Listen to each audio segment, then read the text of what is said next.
उत्तर प्रदेश में एक छोटा सा गांव है जिसका नाम है छाया नगर। इस गांव के ज्यादातर लोग अब शहर जाकर बस गए हैं, इसलिए यहाँ बहुत कम लोग बचे हैं। ज्यादातर यहाँ बुजुर्ग ही रहते हैं। गांव का माहौल शहर के मुकाबले बहुत ही शांत और शुद्ध है। चाहे सुबह हो या शाम, हर वक्त चिड़ियों की चहचहाहट से ही दिन की शुरुआत होती है।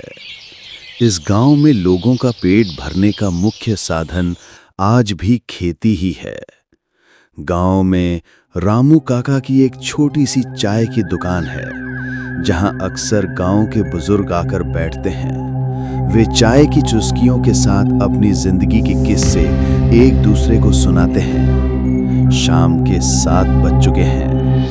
रामू काका की दुकान पर मोहन और जय बैठे हुए हैं। मुझे लगता है समय बहुत तेजी से बदल रहा है। पहले शाम को दुकान पर कितने सारे बुजुर्ग आते थे, हम सब लंबी लंबी बातें करते थे और मेरी दुकान भी बहुत अच्छी चलती थी। हाँ, वो तो है। अब वो समय बीत गया है और अब कोई दुकान पर आता भी नहीं है जिसके साथ बैठकर गपशप की जाए। वे अपनी अपनी बातें कर रहे हैं, तभी बारिश शुरू हो जाती है और रोहन और दिनेश भी वहां पहुंच जाते हैं। वे भी वहां बैठकर गपशप करने लगते हैं। रामू काका, 2 कप कड़क गरम चाय बनाओ। इस बारिश के मौसम में गरम चाय पीने का मजा ही कुछ और है, और साथ में गपशप करने का जो मजा है वो और कहीं नहीं। अरे सुरेश काका, आप भी यहाँ हैं। मैंने तो आपको देखा ही नहीं। अब आप भी यहाँ हैं तो इसी बहाने आपसे भी बातें हो जाएंगी। अरे बेटा, क्या बताऊं, इस बारिश ने तो सभी का हाल बेहाल कर रखा है। जो भी फसल लगाई थी वो इस बारिश में सारी बर्बाद हो गई। अब खेतों में थोड़ी बहुत सब्जियां उगाते हैं और उन्हें बाजार में बेचकर ही हमारा गुजारा हो पाता है। काका, चिंता मत कीजिए।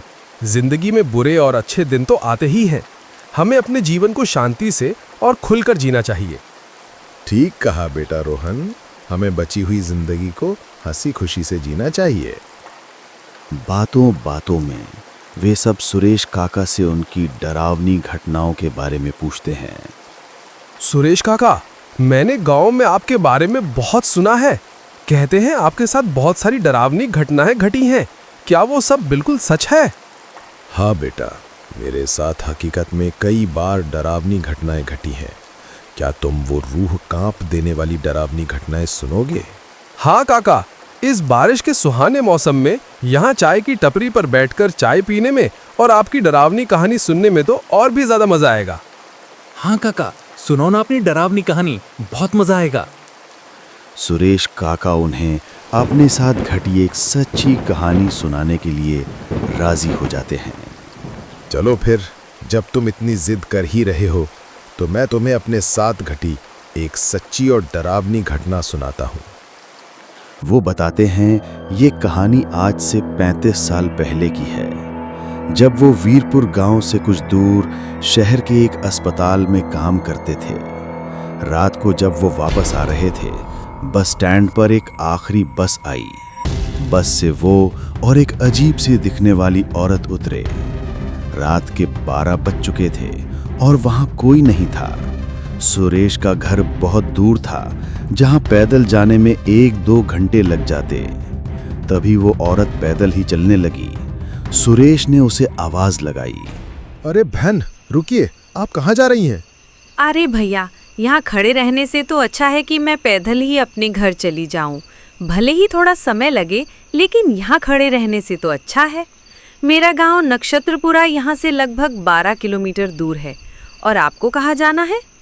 उसने बताया कि उसका गांव नक्षत्रपुरा है और संयोग से सुरेश को भी वहीं जाना था।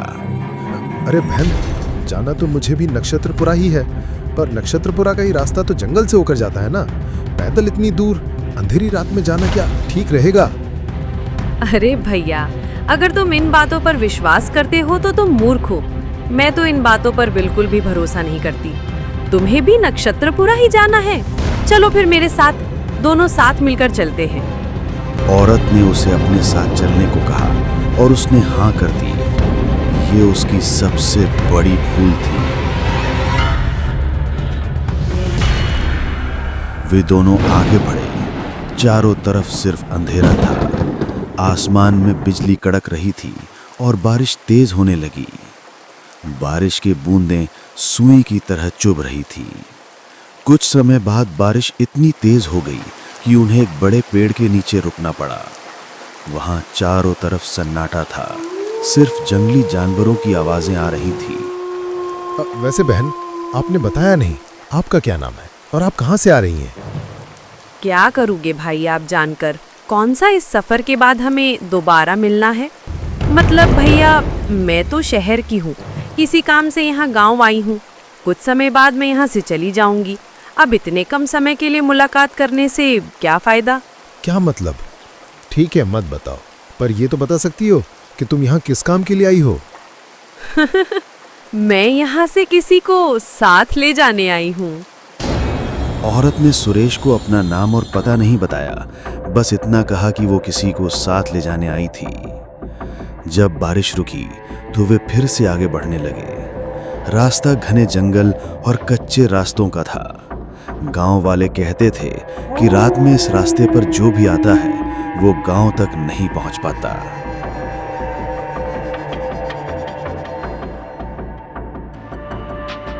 तभी उन्हें सामने एक बोर्ड दिखा जिस पर लिखा था, अगर आ गए हो तो लौटकर मर जाना और अगर जा रहे हो तो वापस मत आना। सुरेश ने औरत से पूछा, अरे बहन, इस बोर्ड पर क्या लिखा है? क्या तुम कुछ समझ पा रही हो? मुझे तो कुछ समझ नहीं आ रहा। चलो छोड़ो, हमें आगे बढ़ना चाहिए। काफी रात हो चुकी है, ज्यादा वक्त बर्बाद करना हमारे लिए सही नहीं है। पर वो उसे आगे चलने को कहकर बात टाल देती है। वे फिर से आगे बढ़े। बारिश फिर से तेज हो गई। वे भागकर एक पुरानी कुटिया के पास पहुंचे और बाहर ही रुक गए। थोड़ी देर बाद जंगल से अजीब अजीब आवाजें आने लगी, कभी किसी औरत के रोने की तो कभी किसी बच्चे के रोने की। सुरेश डर गया। उसने उस औरत से पूछा, अरे बहन, क्या ये सब आवाजें सुनी तुमने? अरे बहन, इतनी रात को कौन औरत यहाँ जंगल में आई होगी? चलकर देखते हैं, क्या पता वो मुसीबत में हो इसीलिए रो रही हो। आवाज तो सुनाई दी मुझे भी, लगता है कोई जरूर मुसीबत में है। पर वो कहती है कि शायद कोई मुसीबत में है। वे दोनों उस आवाज का पीछा करने लगे।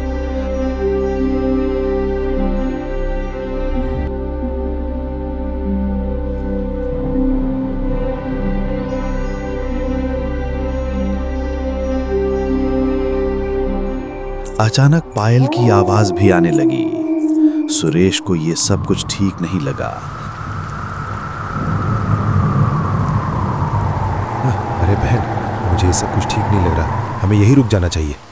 उसने पीछे मुड़कर देखा तो वो औरत वहां नहीं थी। ये देखकर उसकी रूह कांप गई। अब पायल की और रोने की आवाजें और तेज हो गईं।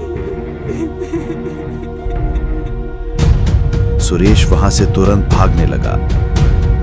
भागते भागते वो फिर से उसी बोर्ड के पास आ गया जो उसे जंगल की शुरुआत में दिखा था। ये देखकर वो अचंभित रह गया।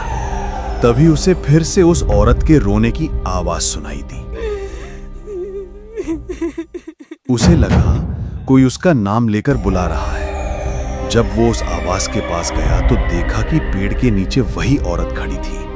अरे बहन, कहाँ खो गई थी और अब यहाँ क्यों रो रही हो? तभी वो जोर जोर से हंसने लगी।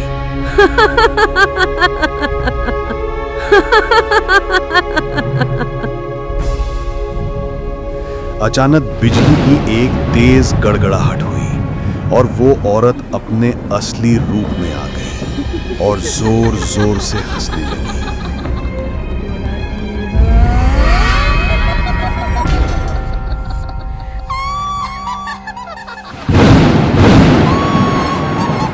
सुरेश डर के मारे एक जगह से हिल भी नहीं पाया। उसने हिम्मत करके हनुमान जी का नाम लिया और वहां से भाग निकला। वो पूरी जान लगाकर भागता रहा। अचानक उसकी आंखों के सामने अंधेरा छा गया।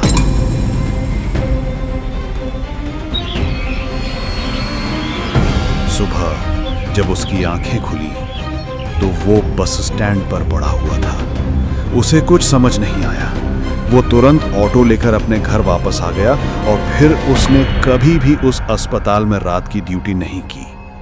आज भी वो उस बस स्टैंड पर रात को जाने से बहुत डरता है।